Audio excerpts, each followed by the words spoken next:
So hello to anyone that's starting to watch us go live. I think we just went live on YouTube at least.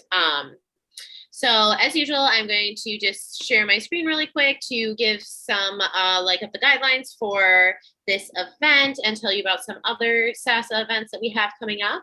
So give me just a second to try to start this presentation as my computer goes nice and slow. Thanks everyone for coming.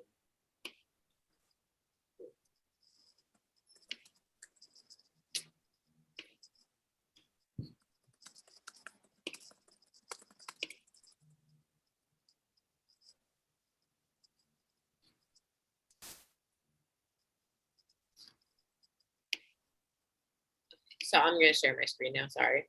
I pressed one wrong button, then nothing would load.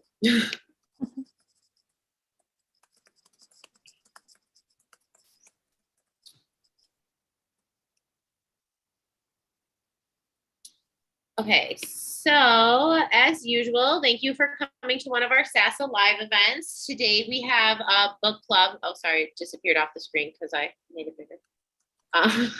Sorry, it's Divine, and we are here with NJ Woodman, and it's hosted by one of my lovely communications team members, Ibby. So let me really quickly go through some of the stuff. What is SASA? So SASA stands for Save Ancient Studies Alliance. It's our mission to reverse the current downward trend in the study of the ancient world by engaging the public and bringing together students and scholars to share their passion for the study of the ancient world in order to inspire a vast new generation of students. So in a second, I'm going to tell you about another event we're doing, but we do lots of different things. Check out our website. We have different pages for the different projects that we're working on, like research. Like I said, the communications team works on all of our social media posts and stuff like that. There's an access database, fundraising team, of course, and a lot more stuff. Of course, follow Save Ancient Studies Alliance on Facebook, Instagram, and Twitter is where we post usually a few days a week about different ancient studies content or events that we have going on. And then we live stream our events like this on YouTube, Twitch, and Facebook. This is one of the events that we have coming up tomorrow that has been a long time in the works. It's our free virtual conference that we partnered with Digital Hammurabi to present. So go to saveancientstudies.org/virtual conference. You can actually watch the live stream on there or on SASA or Digital Hammurabi's YouTube pages. So this is the kind of the schedule for the events that are on the screen right now. I also put up the thing for the roundtables because you have to RSVP specifically to the roundtables. So if you want to go to those, go to the website, saveancientstudies.org/virtual conference to RSVP, because otherwise you won't be able to RSVP once it starts. SASA's live event protocol. So be kind and respectful, listen and ask thoughtful questions throughout the event. Please remember to ask questions during the event. We'll be sending them in to Ibby and she'll read them out loud during the live stream.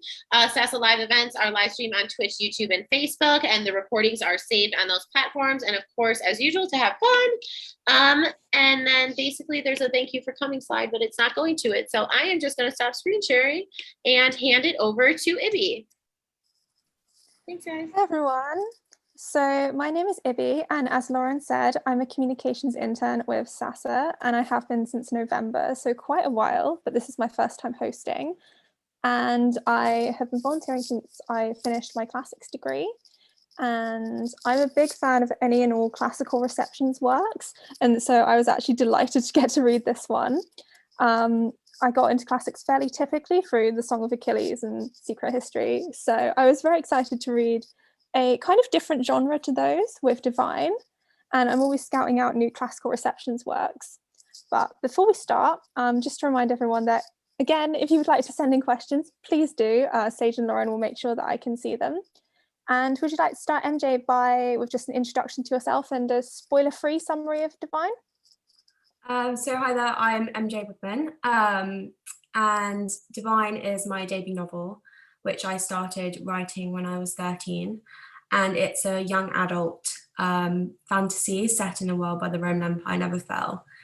And to briefly summarize the book without any spoilers, it takes place in the modern day in an alternate reality where the Roman Empire still exists, but in real world North America, which in this reality is known as Appia.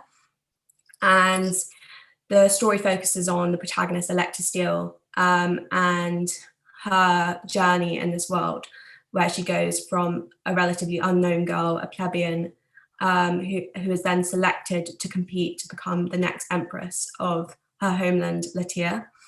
And that's the brief overview of the novel. If I go into a lot more detail, it's quite spoilery. So I'll obviously, in the questions, I'll be able to explain more. Sure. We'll try and keep the questions as spoiler-free as possible then. So this is actually the first modern dystopia / classical receptions work that I've ever come across. So I'm guessing my first question is kind of what drew you to both of those sort of genres, and what's the story behind the work? So I was very fortunate and privileged to study classics from a young age. I started studying Latin when I was 11 and Greek when I was 14, and continued to Latin for my A-levels. I studied history throughout. And I developed a real passion for the ancient world through language and Roman history particularly, because I started with Latin. And as that interest developed, and I was an avid reader as well. So through my study of ancient history and my reading habits, I used to love dystopian fiction when I was growing up, like many children of my generation, with The Hunger Games, Divergent, Maze Runner. And I was really enamored by these dystopian worlds. And I thought it would be a really amazing concept to fuse that with ancient history and Roman history, because I had such a passion for it. And I remember traveling to Rome when I was around 12 and just feeling really inspired by my surroundings. And I also, at the time, I think The Man in High Castle, which was a TV series on Amazon, which is set in a world where the Nazis won World War II. And I thought this concept of alternate history and what if was really fascinating. And then the idea struck me, oh, what if the Roman Empire never fell? And I had always wanted to write a young adult dystopian novel like those I read growing up. So it was only natural that it would be this novel, What If Rome Never Fell, but dystopian and young adult, for people like me growing up who love classics and have an interest in history, but also love modern dystopian novels. So that's how Divine was born. Okay, that's really amazing. In terms of the language aspect, you said oh, sorry, I'm reading the chat now. Sorry, briefly confused by my lack of Wi-Fi. Whereabouts did you grow up, Lauren would like to know? So I grew up in Devon, in England. I lived there until I was 13. Well, actually, I went to a different school when I was 13, but I carried on living in Devon until I was around 16, but I grew up in Devon. So very isolated. The nearest town was about 5 miles away. So I was an only child, so I really had to find ways to occupy myself. And a lot of the time that was through reading. So I completely relate. I also grew up in the middle of nowhere in England and was very much a bookish child. So completely relate. In terms of traveling to Rome, were you necessarily majorly inspired by the buildings, by the archaeology, or by any particular building, I should say? I think because you've read Divine, you know that a lot of the story focuses on the Colosseum, or in Divine it's called the Flavian Dome, because actually it was never known as the Colosseum in ancient Rome. It was kind of known as an amphitheatre, but not even the Flavian amphitheatre as it was later known, because it was built by the Flavian dynasty of emperors. But so that was, I mean, immediately when you go to Rome, that is the kind of the striking image you have. And it's the image that stays with you when you leave the city as well, because it is just so, it's such a monolithic structure. But in general, I think I actually was in Rome a few weeks ago again. It's my favorite city in the world, and I want to move there one day. I was walking, I think even when I was 12, it struck me when I was walking in the Forum and around the Palatine, that a lot of people were just standing in awe of the Romans' ingenuity in construction and technology. And obviously not modern technology, but on an ancient level. And I didn't actually feel this. I felt a sense of awe, but I actually felt a sense of melancholy. And I was haunted by these ruins, and I thought to myself, there is something so beautiful in something this great having collapsed and having been destroyed.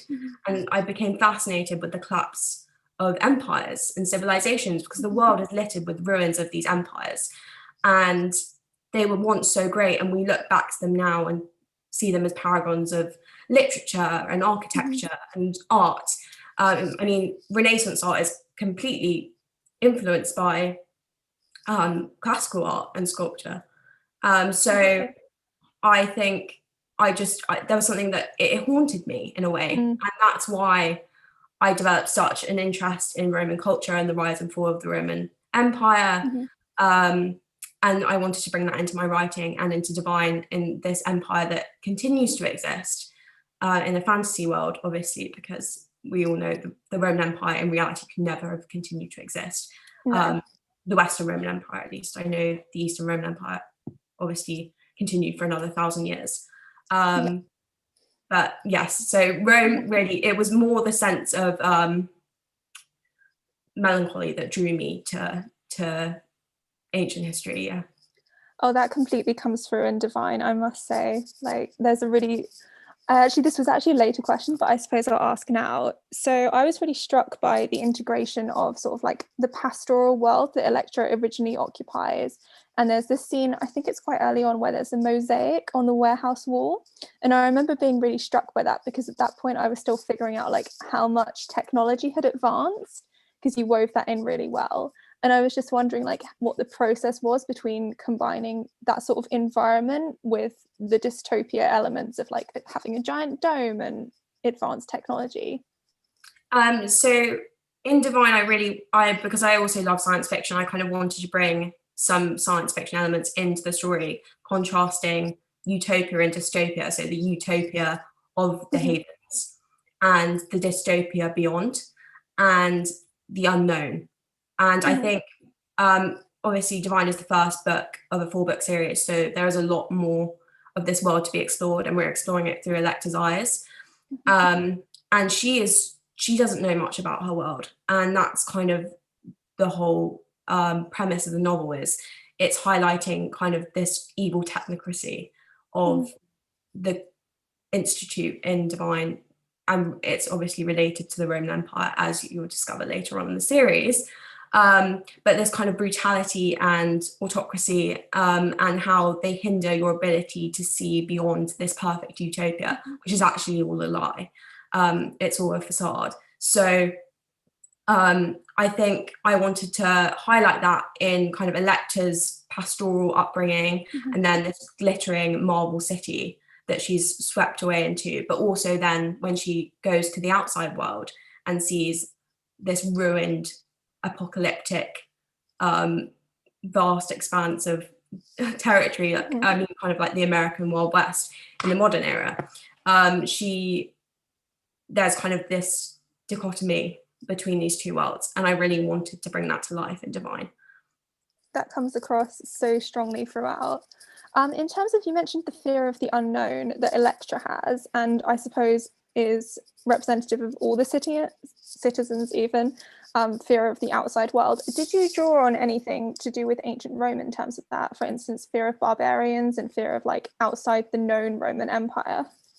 Yeah, I think that definitely influenced my the world building of Divine. For my A-level coursework, I studied the decline of the Roman Empire and the factors contributing to that, and obviously a lot of scholars pinpoint the Germanic invasions as one of the prominent causes of the collapse of the Roman Empire, Western Roman Empire. And the Romans did really have an inherent fear of the outside world, but also in a very strange kind of oxymoron, they also integrated a lot of foreign cults into their religion. And they, I mean, Roman art and Roman literature is kind of all stolen from the Greeks. So I think they liked to pretend that they were very staunchly Roman and that they had these kind of set ideals and views about how life should be, and they didn't want outside influences. But in fact, they borrowed a lot from other cultures. And as the empire expanded, obviously, they were faced with this dilemma. Do we stay in fear of the outside world, or do we integrate it with our society? And ultimately, maybe integrating it with their society led to their downfall, and the empire became too big. So I think in Divine, it was kind of presenting this dilemma. Do we embrace the outside world, or do we hide it from the populace? And I think that's kind of the way the Roman Empire continues to exist in Divine, is they're hiding the outside world from the people in the havens. Yeah, I think that's the best way I can answer that question. That's really lovely. Sorry, that's really lovely. Thank you.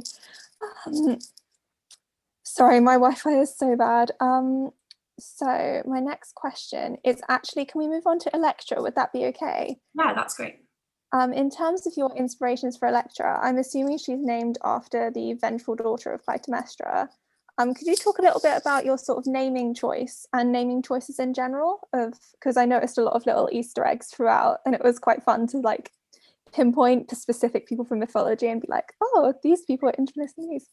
Yeah, so I had so much fun with the names. I think that's actually one of the fun parts of being an author, is naming your characters, and whether or not you want to have meaning behind those names or not. With Electra, I definitely, so obviously you have Electra, Clytemnestra's daughter.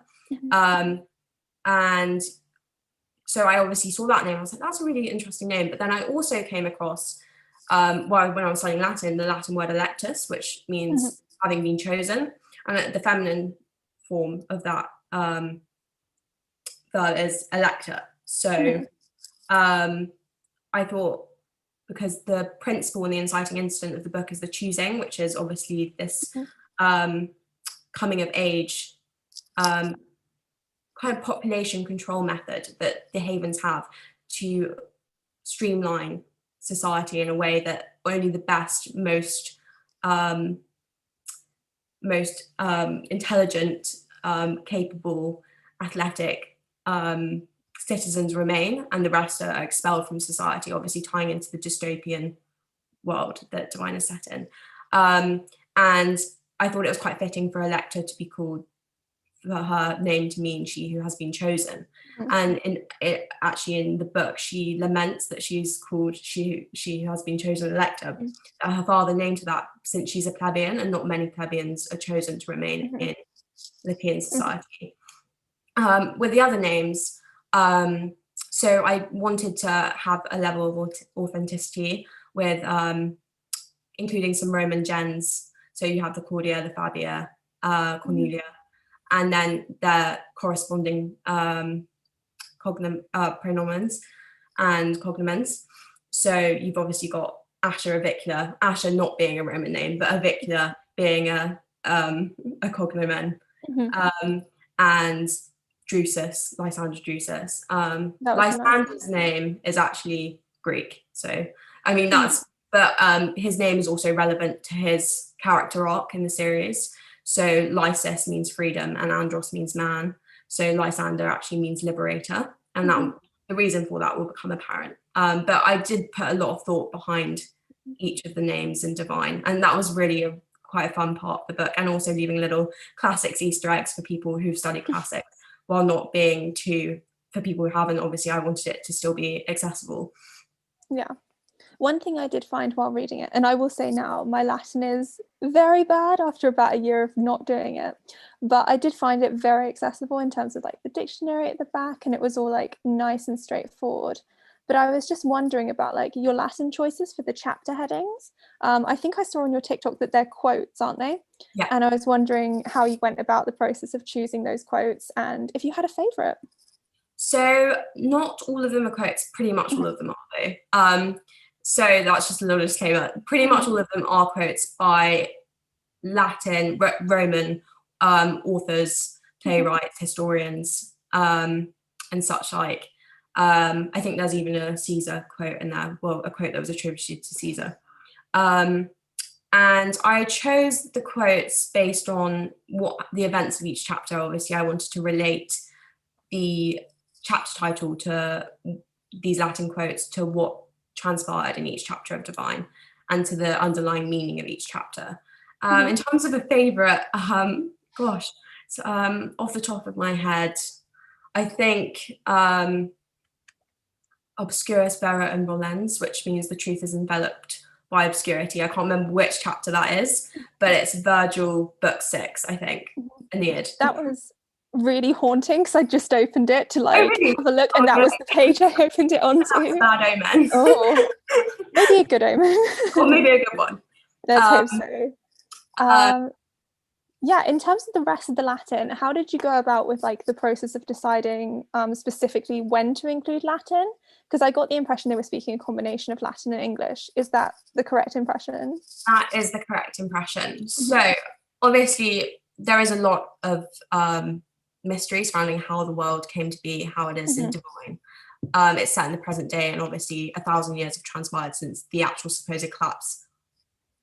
More than 1,000 years since the. It's been a while. Yeah, since the collapse of the Roman Empire, but obviously it's continued to exist. But how we've got to this point where in America, not America, in Divine Appia, how the world has come to be these series of imperial fortress states and havens. So the world's, obviously, we don't know how we've got to this point. But I assumed that language, the Romans didn't make everyone in the empire speak Latin. They allowed other cultures to speak their own languages. They weren't always so lenient, as any Roman historian will know, classicists will know. They normally weren't so lenient with it. It was a very brutal empire, but they allowed cultures to keep their own languages and continue speaking them alongside Latin. And I assumed that would continue had the empire continue to exist. So I assumed that maybe English would develop as a language eventually, 1,500 years later. But obviously there is still this link, the Roman Empire still exists. Is Appia part of the Roman Empire or not? You're going to have to wait to find that out. But there's a reason I've set the book in Appia, and that will become clear throughout the series. And I wanted to keep that air of mystery. But they're speaking Latin and English because obviously there is that Roman influence. And it is now seen in the world of Divine as kind of the language of the elites and the intellectuals. Yeah, I was wondering whether there was a connection between the Latin being used for like administrative and sort of like what I got the impression were like religious situations as well, and like sorry, word missing. The situations where it's very formal and the choosing and those kinds of events where it's like a rite of passage. Because I also noticed that was when traditional Roman garb and outfits and food were generally served, whereas that wasn't as necessarily present throughout the rest of the book. Not that it wasn't there, but it seemed particularly prominent during those times. Yes. Yeah. Sorry, carry it. No, was that like a deliberate choice during specifically ritualistic events? Yeah, I think it was a deliberate choice because I think even in our modern society, Latin is still used, and in ways we don't always notice. I mean, there are Latin proverbs and sayings that people will use in conversation, in books and literature, and also in law. I mean, a lot of Roman law is still used in the European world, and also in America. So I think I was bringing in some modern influences of our world into this dystopian fantasy world in Divine. And obviously this language would be used more during these occasions, just like in our world, in formal occasions or court proceedings or intellectual discussions or conversations, someone might use a Latin word or saying. So I think yes, definitely that influenced my decision to bring Latin to certain parts of the novel. I see.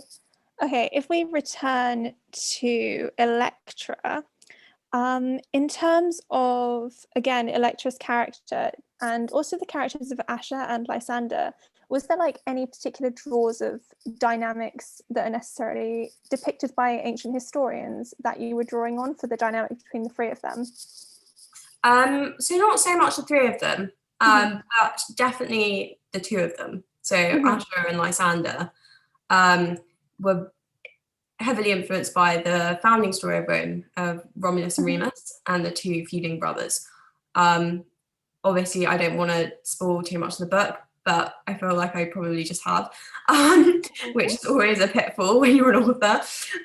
But in it's okay, we'll forget that happened. It's okay. Mind wipe.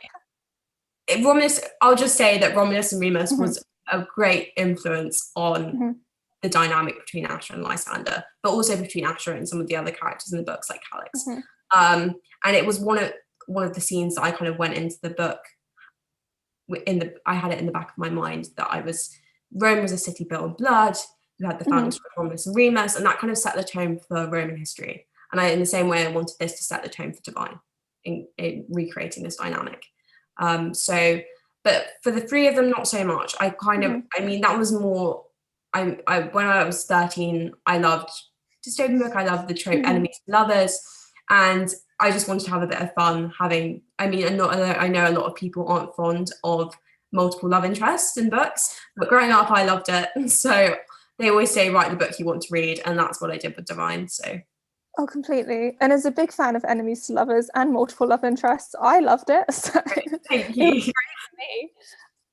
So in terms of, how did you go about sort of matching the YA sort of dynamic of two feuding love interests with this historical dynamic idea of Romulus and Remus? Again, we'll try and avoid spoilers on this one, but within that sort of dynamic. Yeah, so there was no real female love interest in the story of Romulus and Remus, but it'd be quite interesting if there was. I think it would add an extra layer of depth to that whole founding story of Rome. But obviously, women are very prominent in the founding stories of Rome. You have Aelia, you have obviously the rape of the Sabine women, and kind of it again sets a tone for the Roman attitude towards women. And actually, that is still present in the modern world in Divine. And I think that's important because even in our society, there is still misogyny. There is still, women are still disadvantaged in a lot of cultures across the world. And I think it's important to highlight that the Roman Empire, if it would still exist, I don't think we would have the equality we do in Western society. And I think Electra has to face that several times in the book. She is born into this patriarchal society where fathers decide to fate for their daughters. And I mean, the whole marriage ceremony and the whole rite of passage in terms of the choosing, and then obviously the competition to become empress, is all influenced by ancient culture and ancient attitudes towards women. The actual whole concept for Divine, the fight to the death, the gladiatorial tournament to become empress, was influenced by Byzantine bridal shows. So I actually came across a bit of research when I was I think this was while I was developing the story idea, so probably when I was around 13, 14. And in the Byzantine Empire, they had bridal shows is what we would term it as in the modern world, but it was where a group of women from across the empire were brought into a banquet hall, and then the emperor would select a consort. And I thought that was a really great, interesting concept that could be really would be great in a story, great for YA. Obviously, it's a very typical trope: arranged marriage, fights to the death. So I wanted to obviously fuse ancient history with modern ideals and modern preferences for literature, and so that was really my aim with Divine. So I hope I did that. Yeah, actually the question I was next going to ask was about empowering Electra by having female gladiators, while still, I felt like the patriarchal pressures of ancient Rome were still very much present, probably not to the same extent they would have been in ancient Rome, but it felt like they developed with time, if that makes sense. So in terms of the role of women within this text, obviously Trixie plays a really pivotal role at the end, and Electra has a very important role. In terms of her sort of direction, again, I don't want to spoil anything, but kind of where did you get the idea for her journey from? Was it very classic YA, or was it sort of like influenced by any other ancient women? I think One of my favorite ancient women is Agrippina the Younger. I love her. I'd love to write a historical fiction book about her one day. She obviously Nero's mother, but also great-granddaughter of Augustus, the first Roman emperor. And she actually played a larger role than most people will give her credit for.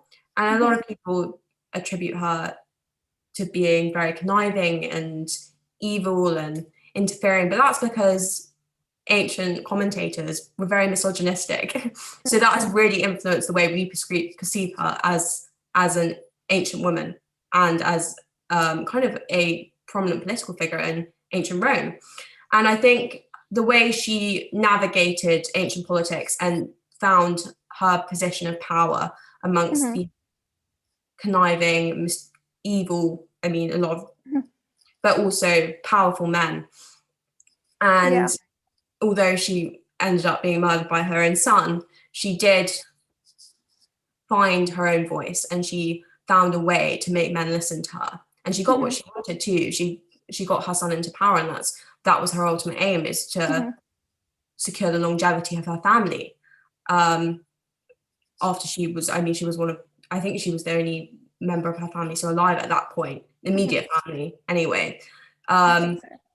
So I think I drew on her a lot for Electa. Obviously, Electa's not an emperor's daughter or a prominent political figure, but she is thrust into this world of politics and power and has to navigate that as a woman, as a young woman. And Agrippina was very young when she was she was thrust into this world. Her brother was obviously Roman emperor as well, Caligula. So she was very young when she was exposed to this world, much like Electa, and it's kind of exploring how she copes with that and how it empowers her eventually. And I think Electa, even in the first book, she goes on a journey in terms of no one really cares who she is, no one knows who she is. She might be feisty and outspoken, but she hasn't really found her confidence or her voice. And I think slowly over the course of the novel, she starts to realize that she can take control of her own fate and she can bend the will of the men around her. So I took influence from Agrippina the Younger, mainly for Electa's character. I appreciated that it was through like the force of her will and like attempts at political maneuvering that she was able to like work to control men around her, rather than just simply one trope as a seductress. Because obviously she is quite young, and it was interesting to see like a young woman put into that position who gets to be multiple things at once. And I think it was a very like empowering read actually in that respect, because I think Asher is quite a bit older, isn't he? He's like 21. Yeah, Asher's 21 and Lysander is 30, and some people have complained about this, which I understand why people might have qualms about it. But in my mind, when I was writing the book, in ancient Roman society, a man being much older, being with a young girl, was very normal. And although that's not normal in our modern society, and it's not acceptable really in our modern society, and it shouldn't be, it wasn't strange to the Romans. And I wanted to keep this authenticity in their culture, in this, while the world has progressed and it's been 1,000 years or more, when the events of divine start, that you still have these outdated patriarchal conventions, and that's one of them at the end of the day. And I do understand why people take issue with it, but I did want to keep that level of authenticity, in the sense that in Roman culture this wasn't something unusual.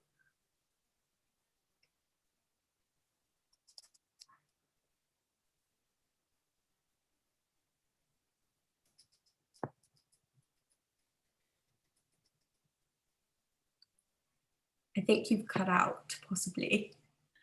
I was just gonna say, oh no, I think Ibby might have froze. So as usual, it was working nicely this whole time. So we will give Ibby just a second. I think potentially, if Ibby, you can hear us, if you cut your like camera off and on, sometimes that works. But otherwise, while no one is talking, I will take this chance to remind people to send in questions in the chat. Not that Ibby isn't asking great questions. But yes, please send in your questions. We would love to hear from people in the chat, what they want to know about the book, especially if anyone's read it, what you thought about it, like questions, comments, anything. So let me message Ibby and see if she disappeared for a second. So she's probably about to come back on. So we will just wait a moment. Thank you all for coming. I think maybe while we wait for her, if I can find it, I can share my screen again with the virtual conference information or something like that, because that is our next live thing that we have coming up. So let me see if I can get something with that open. Just to filter. Or of course, MJ, if there's anything that you want to talk about, or I have the most general kinds of questions, or I can go look back and look at Ibby's questions that she has sent me, her amazing questions that she sent in, but I feel bad like stealing them from her. So I can go back and see what some of hers were. I'm happy for you to ask me whatever you want.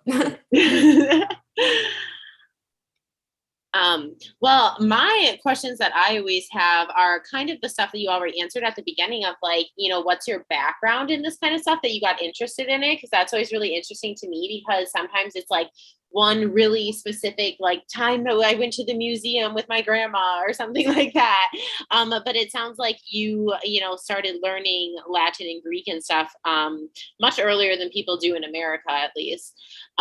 So that's always really cool to me when people have like a more formal version of an education to it earlier, because you're just introduced to so much more of the actual history of it, instead of like, not that it's bad to get into it through like maybe a TV show or something like that, but of course things are so different than learning the actual history. So I guess then, you know, you took learning the actual history and translated into writing a like dystopian book, right? So it's like taking it the other way around. So that's really interesting. So I guess one of the questions, I'm sorry if it's a slight repeat of something Ibby already asked, but like, why did you choose to write, you know, a like dystopian historical fiction instead of something like even like more quote unquote realistic historical fiction, or, you know, et cetera, other related genres that are not as like, I think it's a really cool concept though, like if Rome was still an empire, you know? Oh, and here's Ibby back. Ibby, I was just asking my own question of why MJ chose a like dystopian style historical fiction versus like a more quote unquote realistic historical fiction. Okay. Did you? So I think also part of that was I spoke about it earlier with Libby, but I also think my age and experience as an author really contributed to the fact that I wanted to write dystopian fiction rather than historical fiction. I think not that dystopian fiction is any less challenging than historical fiction, but a lot more research is required for historical fiction. And at the time I was very young, and this was my first story. This is my first, I mean, I had written a little before, but nothing more than a short story or a poem, and in creative writing classes. So I really kind of wanted to go with something that I would read. And at that time, I've developed such an interest in historical fiction. It's my favorite genre now. But at the time, I loved dystopian novels and young adult novels. So that's what I wanted to write. And I don't think at that age I would have been able to do the research required to write an adequate historical fiction novel, although in the future that's really what I would like to write going forward. Yeah, it's a really cool bridge to it though. I like, it's a really cool idea. I really like it. Thank you.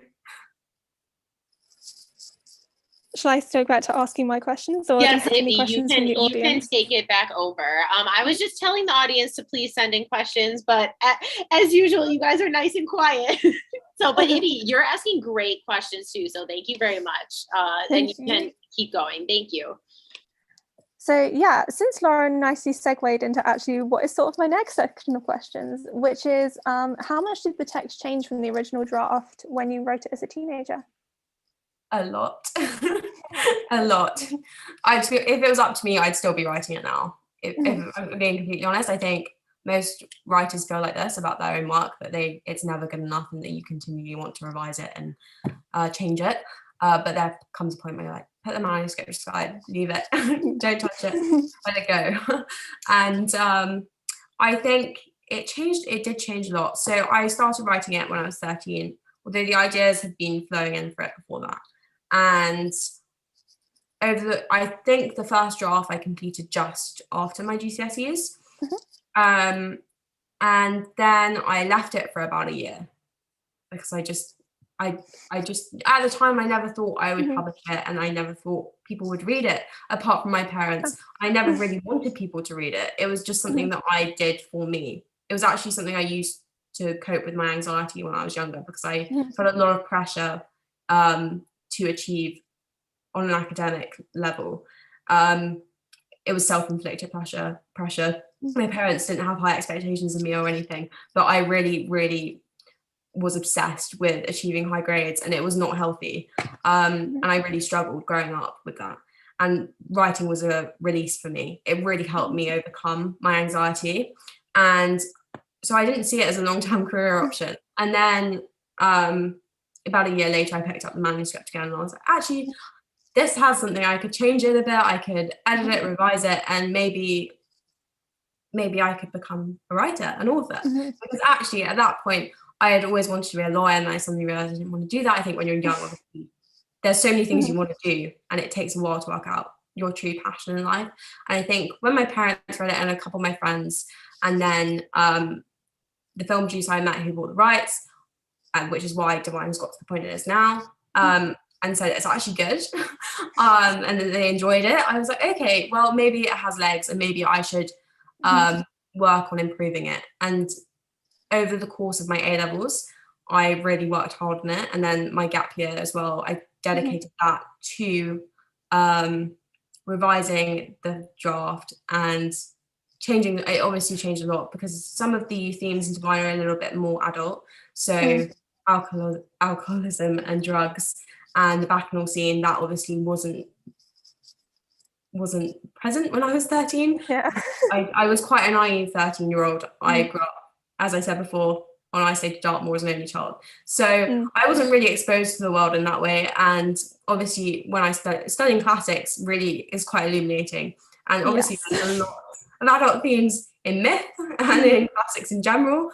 The ancients were a lot more open than I suppose we are even in modern society. And I think on discovering that, I wanted to include that in my novel because this is the culture I'm trying to emulate and develop in Divine. So yes, it changed a lot. So did any major plot points change, or basically I'm asking you if you can give us a sneak peek of the previous Divine? Or the first Divine? Yeah. I mean, the first chapter changed about 10 times. I've got to be honest. I had so many different first chapters. I think that's the one chapter that every author has about 10 different versions of, or even more. And in terms of wider plot points, there are quite a few things that changed. I think Ash's character in general. I think he began as he was a cookie cutter YA love interest that was just kind of a bit arrogant but very attractive, and all the girls loved him. But I wanted to develop that into kind of bringing in kind of his tragic past and with undertones of Greek tragedy, and have him be a more fleshed out character who is morally grey. As anyone who's read the book will know, none of the characters in Divine are good or bad. They're somewhere in the middle. And I don't think anyone can really, a lot of the comments I've had, which makes me really happy, is that no one really knows what side a lector should be on, or who's good and who's bad, who's evil, who's not, who's right and who's wrong. And I think that's something I really wanted to achieve in the story. So Ash's character changed a lot. And so did Lysander in a sense. I think his whole trajectory changed. again, I think he started off as a plain villain, and then I realized actually no one's just a villain. People have good and bad in them, and that was really important for me to present in Divine. So I think Ibby has gone again. Her Wi-Fi must have cut out.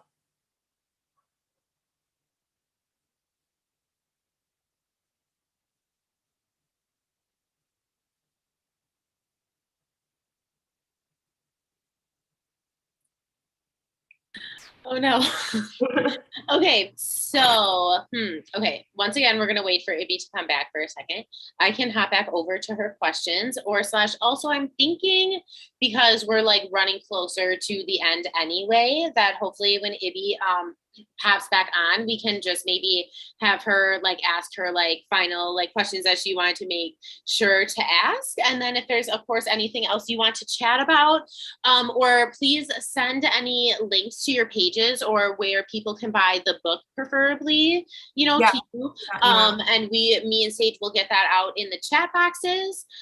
So of course, as usual, everyone, thank you for coming and dealing with our fun tech issues. It seems like her Wi-Fi is doing so well until it just like basically cuts out completely, right? Yeah. So we will just give it another second because I'm sure Ibby is making her way to pop back on or try to, we talk on Slack within SASA, so try to message me on Slack to let me know. But for now, I will send links to where you can get Divine in the chat on Amazon. So of course, that is always convenient for everyone.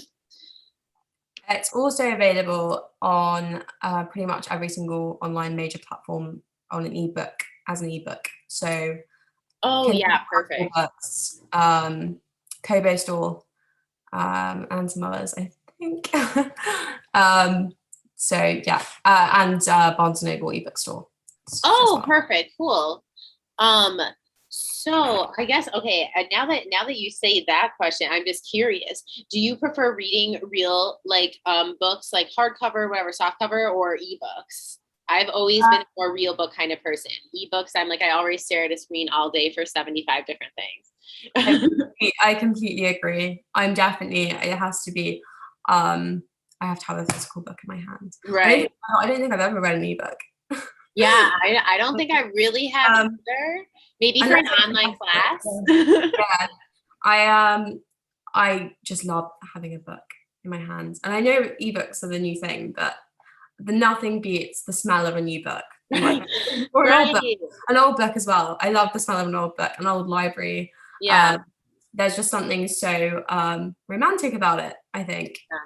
Yeah. Okay. Just because you said library too, and this made me think of it. So how do you write? Do you write super randomly, or do you sit down and you're like, I need to finish a chapter today, and you go out to do it because you can't write at your house, or you can only write laying in your bed? I'm always interested in that because I'm not a writer. So yeah. So it does vary. Normally I'm either very productive or I'm really unproductive. If I'm doing anything else in the day, I normally can't write. I have to dedicate a day to writing because I'm a huge procrastinator. I spend about an hour procrastinating before even starting writing. Right. And I pretty much always have to be sitting at my desk, although I write down a lot of my ideas. I'm out and about, walking or traveling a lot of the time. I'll just note down ideas on my phone or in a notebook. But in terms of actual writing, always has to be at my desk, and I can't be doing anything else that day. So it just takes me out of I have to be completely immersed in the world. And I do that through music. And then obviously the procrastination is normally on Pinterest, getting character inspiration and world inspiration, and also reading other books, mainly classical texts. And yeah, so I have to be in that zone to write. And it's very, I have more unproductive days than productive days at the moment, unfortunately, but hopefully that will finish. Yes, no, I see what you mean. I am the same way. I am like productive for like these spurts of periods of time, and definitely like work on one project for a day and like want to finish as much as possible.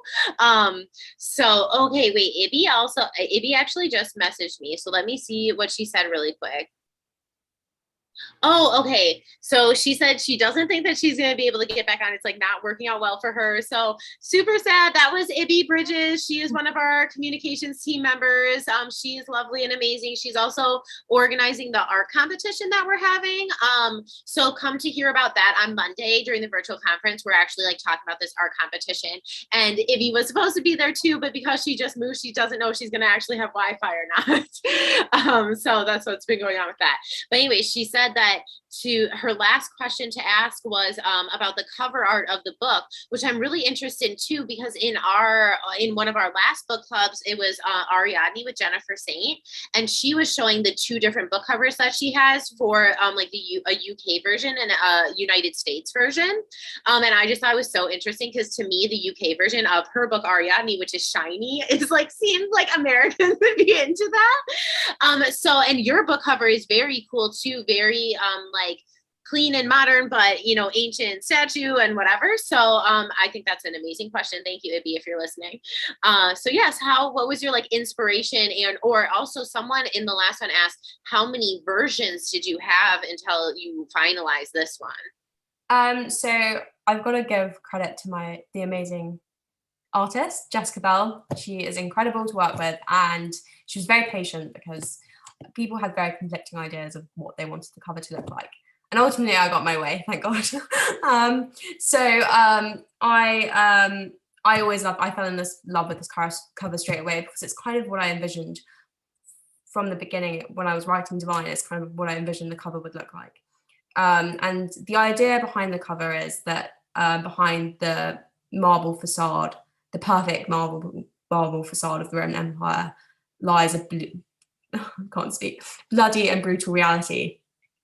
So that is the idea behind the cover, and also kind of the fact that people in this world are wearing masks and you don't know who to trust. And there's also, I don't know if you can see the bullet, which I wanted to have something, a modern reference on the cover, because otherwise people are going to look at it and just be like, oh, it's about ancient Rome, but it's not. It is obviously influenced by ancient Rome, but it's set in the modern day. So we need to have a touch of modernity.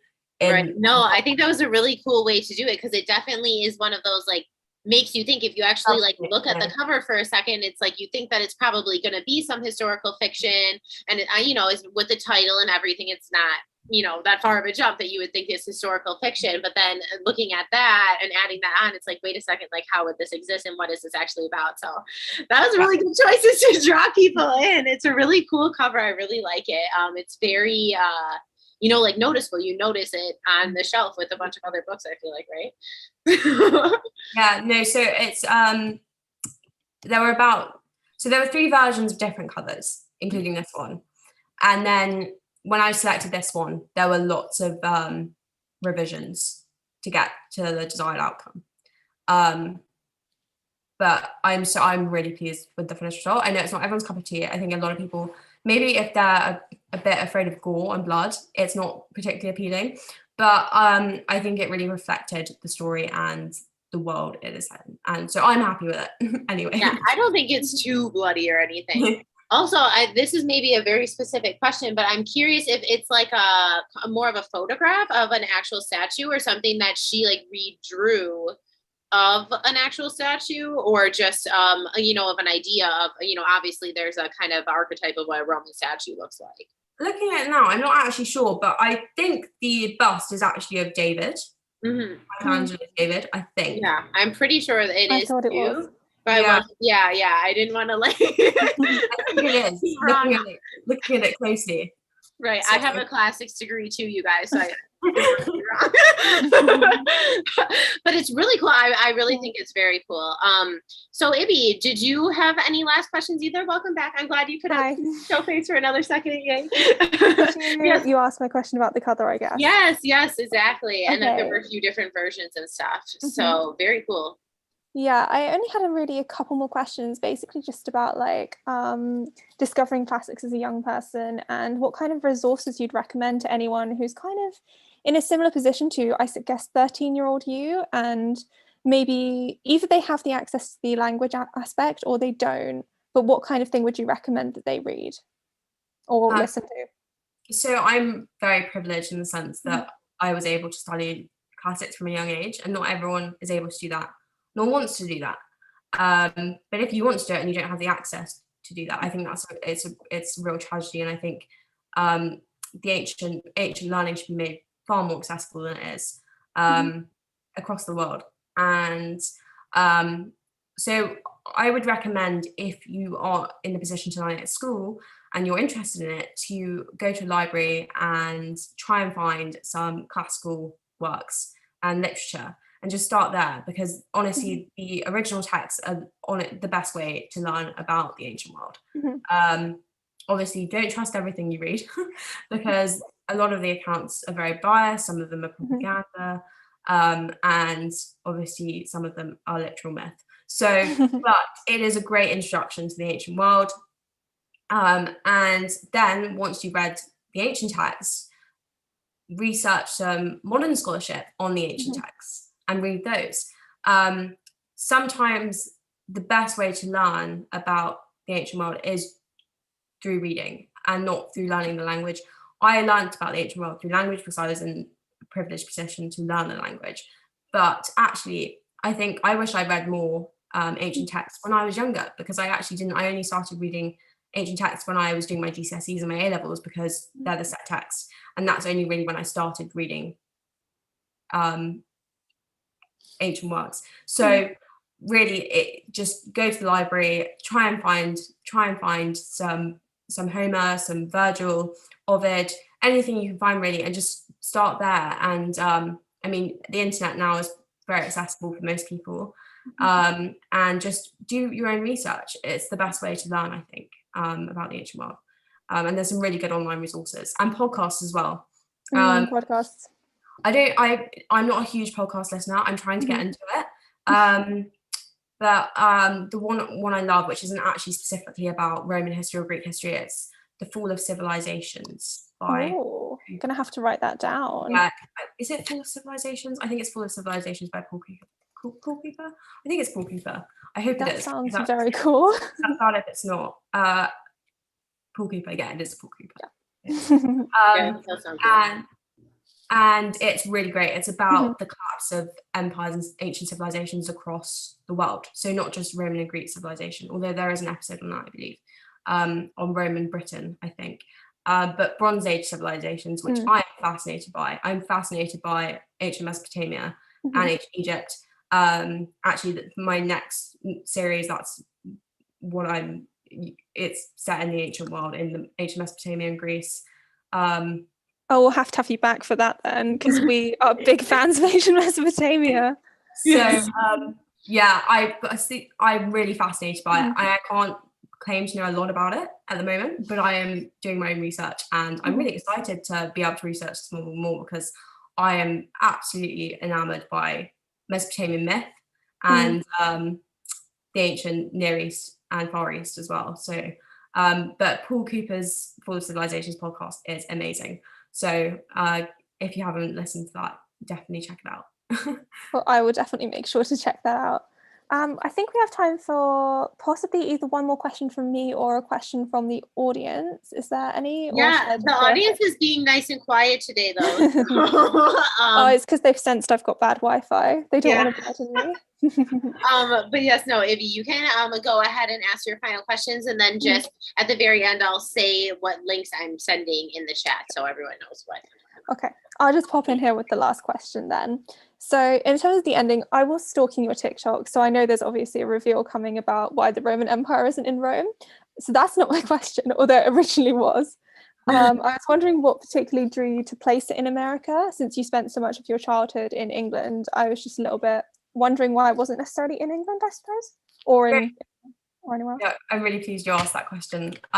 So the reason I chose to set the novel in America, there's an alternate version of America, is because it's not very apparent in the first novel, but it will become apparent, and there are hints to it in terms of the history of Appia. I wanted to examine, I studied American history as well for my A levels. Okay. And I'm really fascinated by American history. So I wanted to draw on that interest, and I wanted to re-examine the fall of the Roman Empire. No, not the fall of the Roman, sorry. Through the lens of the Roman, I want to examine through the lens of the Roman Empire, modern day events like the American War of Independence and the American Civil War, but in a world where the Roman Empire still exists, if that makes sense. So that does completely, yeah. So if you've read the book, maybe that makes sense. So I wanted to examine modern day events through the lens of the Roman Empire continuing to exist. And I thought that was really great, because the Europeans obviously settled in America. And I imagine that if the Roman Empire continued to exist, the Romans would have conquered and settled in the Americas. So it was kind of a natural place for me to set the story. And obviously in the way it develops, it draws on the American War of Independence and the American Civil War. I'm in the book, I mentioned the secession of Etruria from the United Leagues of Appia, which are their group of havens. And so that's obviously a nod to the South seceding from the Union. And then the American War of Independence, that will become more clear. But also there is nods to that in the book as well, because there was a great war in the history of Appia that no one really knows much about. But yes, that, to answer your question, that's why I chose to set it in America as opposed to Rome. But obviously the world it's going to expand much more as the series progresses. And I don't want to give too much away about that. No more spoilers, but I'm very excited to read more about the independence sort of situation as it progresses then. Okay, I think that's all we have time for, unless someone has a quick 30-second question. No, but that was really interesting. That was a very good question too, because I think it's totally, I like to tell people that I'm Italian. So it's like, I'm basically like a Roman that's American, right? So, probably was an empress. Probably. But okay, so really quick, just the links that we sent in chat was the link to where you can buy the book, of course, Divine. And then right now I'm going to send the link to SASA's events page. So we have some more reading groups and stuff coming up. And lastly, I am going to send the link, but let me type it out. Opening the Ancient World is the title of the virtual conference that it is starting tomorrow. So of course we would love to see everybody there. Everyone's invited. It's free and it's open to everyone. It's live streaming on SASA and Digital Hammurabi's YouTube pages tomorrow, like 10 a.m. Eastern Standard Time until like 5 or 6 p.m. Eastern Standard Time. So it's really an all-day thing. And there's a bunch of different presentations from a lot of different scholars. And then of course, keynote presentations and roundtables with like scholars talking together. And as I already mentioned very quickly earlier, there is a thing on Monday where we're going to be talking about the art competition that we're having for people to send in their artwork to be featured on SASA's Bazaar and also like used in our social media posts and stuff like that. So definitely come to the virtual conference. Thank you, MJ, so much for coming. This is very interesting. And thank you, Ibby. You were asking amazing questions. Thank you so much. Yes, no, thank you. And this will be, the recordings will be posted on the platforms where they were live streaming. So hopefully we will see all of you guys next time. So have a good day, everybody. Thank you. Bye, everyone. Thank you so much.